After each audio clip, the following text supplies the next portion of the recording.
नमस्कार दोस्तों, स्वागत है आपका ग्राइंडिंग सक्सेस चैनल पर। दोस्तों, आज इस वीडियो में हम इंग्लिश लीगल वोकैबुलरी पढ़ेंगे। इस वीडियो में हम इंग्लिश के कुछ ऐसे वर्ड्स देखेंगे जो अक्सर कानूनी भाषा में प्रयोग किए जाते हैं। ठीक है, तो दोस्तों इसमें पहला वर्ड है परजुरी।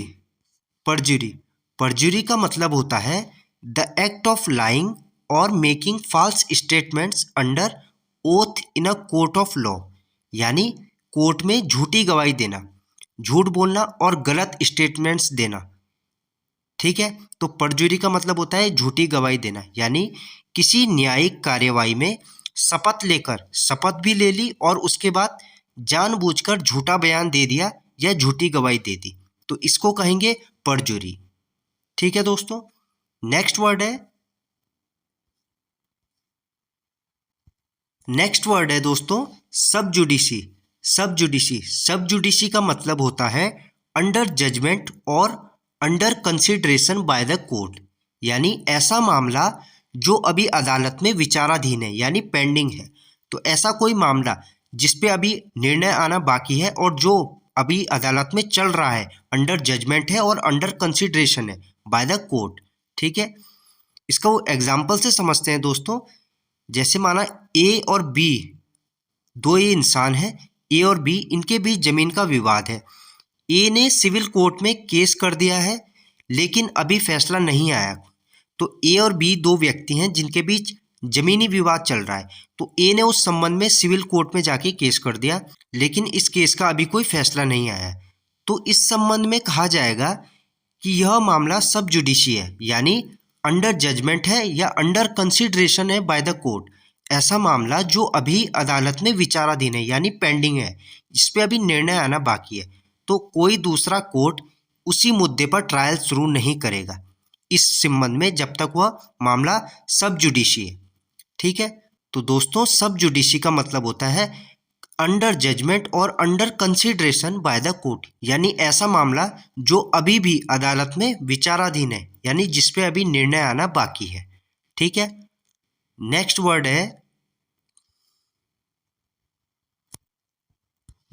है दोस्तों समन। आपने ये शब्द अक्सर सुना होगा, समन। तो समन का मतलब होता है to officially order someone to appear in a court of law. यानी कानूनी रूप से किसी व्यक्ति को अदालत या किसी प्राधिकरण के सामने उपस्थित होने का आदेश देना। तो दोस्तों ये एक ऑफिशियल ऑर्डर होता है, कानूनी रूप से किसी व्यक्ति को अदालत या किसी प्राधिकरण के सामने उपस्थित होने का यह आदेश देता है। ठीक है, तो इसको कहते हैं समन। नेक्स्ट वर्ड है दोस्तों फोरफिट। फोरफिट दोस्तों यहाँ पे करेक्शन कर दीजिए, ये ई मिस्टेक हो गया यहाँ पे। तो ये होगा फोरफिट। फोरफिट का मतलब होता है दोस्तों to lose something as a penalty for breaking a rule, law और कंडीशन। यानी कानून के अनुसार किसी अधिकार, धन या संपत्ति को खो देना। To lose something as a penalty for breaking a rule, law और कंडीशन। ठीक है, तो कानून के अनुसार किसी अधिकार, धन या संपत्ति को खो देना। इसको एग्जाम्पल से समझते हैं दोस्तों इसको एग्जाम्पल से समझेंगे। किसी के संबंध में जैसे बोला जा रहा है he forfeited his bail amount by not appearing in court. यानी कि उस व्यक्ति ने कोर्ट में अपीयर न होकर अपने उस बेल अमाउंट को खो दिया है। यानी कि वह व्यक्ति जो है कोर्ट में अपीयर नहीं हुआ, इस संबंध में जो है उसने अपना बेल अमाउंट खो दिया है एज अ पेनल्टी के तौर पे। ठीक है, तो फोरफिट का मतलब होता है दोस्तों किसी अधिकार, धन या संपत्ति को खो देना एज अ पेनल्टी। जैसे ऊपर मैंने बताया था to lose something as a penalty for breaking a rule, कोई भी रूल तोड़ने पे, कानून तोड़ने पे या कंडीशन तोड़ने पे। तो कानून के अनुसार किसी अधिकार, धन या संपत्ति को खो देना एज अ पेनल्टी। ठीक है, तो दोस्तों ये है फोरफिट का मतलब। ठीक है दोस्तों, इसको यहाँ पे करेक्शन कर दीजिए, ई नहीं होगा। आगे देखते हैं दोस्तों, नेक्स्ट वर्ड है दोस्तों वारंट। वारंट का मतलब होता है grants permission for actions like arrest, search और सीजर। यानी कोर्ट का आदेश जिससे पुलिस कार्रवाई करती है। तो वारंट का मतलब होता है grants permission for actions like arrest, search और सीजर। तो कोर्ट का ऐसा आदेश जिससे पुलिस कार्रवाई करती है। इसको एग्जाम्पल से समझते हैं दोस्तों। किसी आरोपी को कोर्ट ने समन भेजा, वह फिर भी पेश नहीं हुआ। ये कोई आरोपी था, उसको कोर्ट की ओर से समन गए, वह कोर्ट में पेश नहीं हुआ। तो उसके बाद जो है कोर्ट ने अब आरोपी के खिलाफ वारंट जारी किया। जब अब आरोपी के खिलाफ वारंट जारी हो गया है तो इस संबंध में उस पर पुलिस कार्रवाई करती है। ठीक है, तो दोस्तों इसमें एक चीज़ आपने समझनी है। जैसे हमने ऊपर पढ़ा था समन। दोस्तों समन का मतलब होता है, समन में क्या होता है कि कोर्ट जो है किसी व्यक्ति को समन भेजती है, आदेश देती है कि आप जो है कोर्ट में उपस्थित होइए। ठीक है, तो ये तो हो गया समन। परंतु जब वह व्यक्ति समन का आदेश नहीं मानता, यानी कोर्ट का आदेश नहीं मानता, जो समन उसे कोर्ट के द्वारा भेजे गए हैं कि आपको इतनी तारीख को यहाँ पे उपस्थित होना है, यदि वह कोर्ट का आदेश नहीं मानता तो उसके बाद कोर्ट जो है उस व्यक्ति के खिलाफ वारंट जारी करती है और फिर जो है इसमें पुलिस कार्रवाई करती है। उसके बाद पुलिस जो है उस व्यक्ति को वहाँ उपस्थित करती है कार्रवाई करके। ठीक है, तो समन का मतलब होता है तो उसे आदेश दिया गया। जब वो व्यक्ति उस कोर्ट के समन के आदेश का पालन नहीं करता, उसके बाद कोर्ट द्वारा ये एक्शन लिया जाता है कि उसके खिलाफ वारंट जारी हो, जिसके संबंध में पुलिस कार्रवाई करती है और उस व्यक्ति को कोर्ट में उपस्थित करती है। ठीक है, तो दोस्तों ये है समन और वारंट में अंतर। नेक्स्ट वर्ड देखते हैं दोस्तों। नेक्स्ट वर्ड है दोस्तों कंप्लाइंस। कंप्लाइंस का मतलब होता है फॉलोइंग द रूल्स, लॉज और रेगुलेशंस, यानी किसी कानून, किसी नियम या आदेश निर्देश का पालन करना ही कंप्लाइंस कहलाता है। ठीक है, इसका एग्जाम्पल से समझते हैं दोस्तों। जैसे किसी आरोपी को जमानत मिली, शर्त थी कि आरोपी को हर तारीख को कोर्ट में आना है। कोई आरोपी था, उसको जमानत मिली, पर एक कंडीशन थी, एक शर्त वहाँ पे रखी गई कि आरोपी को हर तारीख को कोर्ट पे आना है। आरोपी ने आदेश का पालन किया और वह कोर्ट आता रहा। तो आरोपी को जो आदेश दिया गया था, आरोपी ने उस आदेश का पालन किया और वह कोर्ट आता रहा। तो इस संबंध में कहेंगे आरोपी ने जमानत शर्तों का कंप्लायंस किया। तो इस संबंध में दोस्तों आरोपी ने जो है नियमों का, आदेश निर्देश का पालन किया, यानी आरोपी ने जमानत शर्तों का जो है कंप्लायंस किया है। ठीक है, नेक्स्ट वर्ड है, नेक्स्ट वर्ड है दोस्तों अल्ट्रा वायरस। दोस्तों ये एक लैटिन वर्ड है, इसको आपने ध्यान रखना है। ये एक लैटिन वर्ड है अल्ट्रा वायरस, जिसका मतलब होता है an act done beyond the legal authority और पावर्स कन्फर्ड बाय लॉ, यानी कानून या अधिकार क्षेत्र से बाहर किया गया कोई भी काम। तो दोस्तों कानून या अपने अधिकार क्षेत्र से बाहर किया गया कोई काम अल्ट्रा वायरस कहलाएगा। जैसे दोस्तों इसका एक एग्जाम्पल देख लेते हैं। जैसे यदि कोई सरकारी अधिकारी है, यदि कोई गवर्नमेंट ऑफिसर है, वह जो अपने अधिकार क्षेत्र से अधिक आदेश यदि कोई जारी कर दे तो उससे कहेंगे उस संबंध में कि यह अल्ट्रा वायरस है। अल्ट्रा वायरस यानी उसने अपने अधिकार क्षेत्र से बाहर जाके, उससे परे जाके, अपनी पावर से परे जाके उस आदेश को जारी किया है, जो कि अवैध माना जाएगा, अल्ट्रा वायरस होगा। ठीक है, नेक्स्ट वर्ड है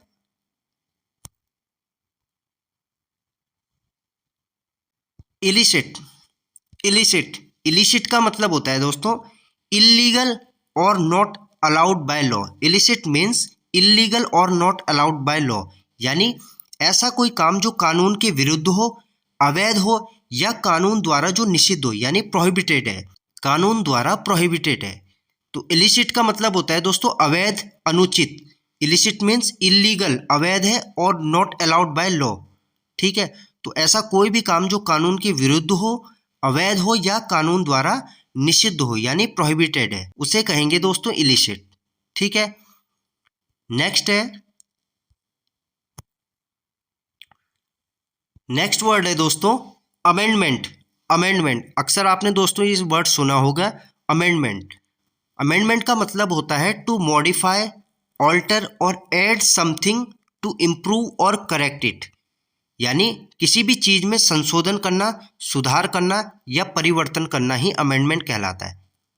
जैसे दोस्तों आपने कई बार सुना होगा कि हमारे संविधान में संशोधन हुआ है, हमारे संविधान में अमेंडमेंट हुआ है, यानी हमारे जो संविधान है उसके जो आर्टिकल्स हैं उनमें कोई चेंजेस हुए हैं या कोई आर्टिकल हटाया है या किसी नए आर्टिकल को ऐड किया है तो उसे कहते हैं दोस्तों अमेंडमेंट, यानी टू मॉडिफाई, ऑल्टर और ऐड समथिंग टू इम्प्रूव और करेक्ट इट। ठीक है, तो इसे ही कहते हैं संशोधन करना, सुधार करना या परिवर्तन करना। नेक्स्ट वर्ड है दोस्तों प्रीसेप्ट। प्रीसेप्ट का मतलब होता है ऑफिशियल ऑर्डर और direction issued by an authority, यानी अदालत या किसी सक्षम अधिकारी द्वारा जारी किया गया कोई लिखित आदेश प्रीसेप्ट कहलाता है। ठीक है, नेक्स्ट वर्ड है दोस्तों मलिस। दोस्तों ये वर्ड बहुत यूज होता है कानूनी भाषा में। ठीक है, तो मलिस का मतलब होता है द इंटेंशन और desire to do harm to someone, यानी द्वेष, दुर्भावना, बुरी नीयत या किसी को नुकसान पहुंचाने की जो मंशा है उसे कहते हैं मलिस। यानी द्वेष, दुर्भावना, किसी के प्रति अपने मन में द्वेष, दुर्भावना, उसे कहेंगे मलिस। द इंटेंशन और desire to do harm to someone, किसी को नुकसान पहुंचाने की दुर्भावना, द्वेष, किसी के प्रति बुरी नीयत, तो उसे कहेंगे मलिस। ठीक है, नेक्स्ट वर्ड है दोस्तों होमिसाइड। होमिसाइड का मतलब होता है killing one human being by another, यानी मानव हत्या। Killing one human being by another, एक व्यक्ति का दूसरे व्यक्ति का वध कर देना, यानी उसको मार देना ही मानव हत्या कहलाएगा। अब दोस्तों इसमें भी एक चीज है, यदि ए नाम का कोई व्यक्ति बी नाम के किसी व्यक्ति को इंटेंशनली, जानबूझकर, द्वेष मन से बी व्यक्ति को जान से मार देता है तो यह कहलाएगा दोस्तों मर्डर। परंतु वहीं यदि ए और बी नाम के दो व्यक्ति हैं, ए नाम का कोई व्यक्ति बी नाम पे अटैक करता है और बी नाम का व्यक्ति डिफेंस में ए नाम के व्यक्ति की हत्या कर देता है, तो यहाँ पे इसे कहेंगे दोस्तों जस्टिफिएबल होमिसाइड, यानी इसे मर्डर का नाम नहीं दिया जाएगा। बी नाम के व्यक्ति ने सेल्फ डिफेंस में ए को मार दिया है, ठीक है, तो यह कहलाएगा जस्टिफिएबल होमिसाइड, यानी डिफेंस में बी ने ए को मारा है तो यह मर्डर नहीं कहलाएगा। ठीक है, इसको भी दोस्तों आपने ध्यान रखना है। नेक्स्ट वर्ड है दोस्तों एस्टोपेल। एस्टोपेल का मतलब होता है दोस्तों stopping someone from going back on what they said earlier, यानी कोई व्यक्ति अपने पहले किए गए कथन, आचरण या वचन से बाद में मुकर नहीं सकता। यानी यदि कोई व्यक्ति किसी दूसरे व्यक्ति को अपने वचन दे दे, अपना कथन दे दे, अपने वर्ड्स दे दे, तो बाद में वह अपनी उस बात से मुकर नहीं सकता। तो यह है एस्टोपेल का मतलब, stopping someone from going back on what they said earlier. ठीक है, इसका एग्जाम्पल देखते हैं दोस्तों। ए किसी जमीन का मालिक है, ए नाम का कोई व्यक्ति है, यह किसी जमीन का मालिक है और ए बी से कहता है कि तुम इस जमीन पर दुकान बना सकते हो, मुझे कोई आपत्ति नहीं है। यानी ए नाम का एक इंसान है, इसकी कोई जमीन है, यह बी नाम के इंसान को कहता है कि यह जमीन मेरी है, मुझे कोई आपत्ति नहीं है, तुम इस पर कुछ बना लो। ठीक है, तो इस संबंध में क्या होता है, बी नाम का व्यक्ति जो है ए की अनुमति पर भरोसा करके जमीन पर दुकान बना लेता है और निर्माण में पैसा खर्च करता है। तो बी नाम का जो व्यक्ति है जिसे ए ने अनुमति दे दी है, तो बी जो है ए पर भरोसा करके ए की जमीन पर दुकान बना लेता है, अपना पैसा खर्च करके दुकान बना लेता है। उसके बाद क्या होता है कि कुछ समय बाद ए नाम का व्यक्ति न्यायालय में दावा करता है कि यह जमीन मेरी है और बी को यहाँ से हटाया जाए। यानी बी ने जिस जमीन पर, ए की जिस जमीन पर दुकान बनाई थी, जो कि ए ने अनुमति दी थी बनाने की और बी ने पैसा खर्च करके वो दुकान बनाई है, बाद में वह ए नाम का व्यक्ति न्यायालय में दावा करता है कि यह जमीन मेरी है और बी को वहाँ से हटाया जाए। तो ए नाम के व्यक्ति को, तो ए को एस्टोपेल के कारण इस अधिकार का प्रयोग करने से रोका जा सकता है। ठीक है, तो ए को एस्टोपेल के कारण इस अधिकार का प्रयोग करने से रोका जा सकता है, क्योंकि ए ने बी को अपने वर्ड्स दिए थे, ए ने बी को वचन दिया था, ए ने बी को अनुमति दी थी, ए ने कहा था कि आप इस पे कुछ बना लो, मुझे कोई आपत्ति नहीं है। बाद में ए अपने शब्दों से, अपने वचनों से मुकर नहीं सकता। ठीक है, तो दोस्तों यही है एस्टोपल का मतलब। नेक्स्ट वर्ड है दोस्तों पॉलीजिनी। पॉलीजिनी पॉलीजिनी का मतलब है a man married to multiple women at the same time, यानी इसे बोलेंगे बहुपत्नीत्व, यानी एक पुरुष का एक साथ एक से ज़्यादा स्त्री से विवाह करना कहलाएगा पॉलीजिनी। यानी एक पुरुष जो है एक समय में एक से ज़्यादा स्त्रियों से विवाह कर रहा है, तो इसे कहेंगे पॉलीजिनी। नेक्स्ट वर्ड है दोस्तों पॉलीएंड्री।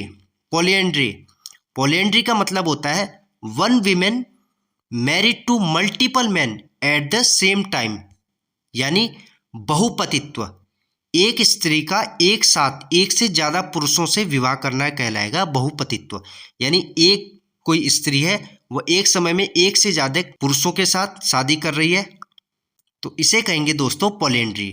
ठीक है, तो दोस्तों पॉलीएंड्री कहलाता है जब एक स्त्री एक से ज़्यादा पुरुषों से विवाह करती है एक ही समय में, और वहीं पॉलीजिनी का मतलब होता है जब एक आदमी एक पुरुष जो है एक साथ एक से ज़्यादा स्त्रियों से विवाह करना, यह कहलाएगा पॉलीजिनी।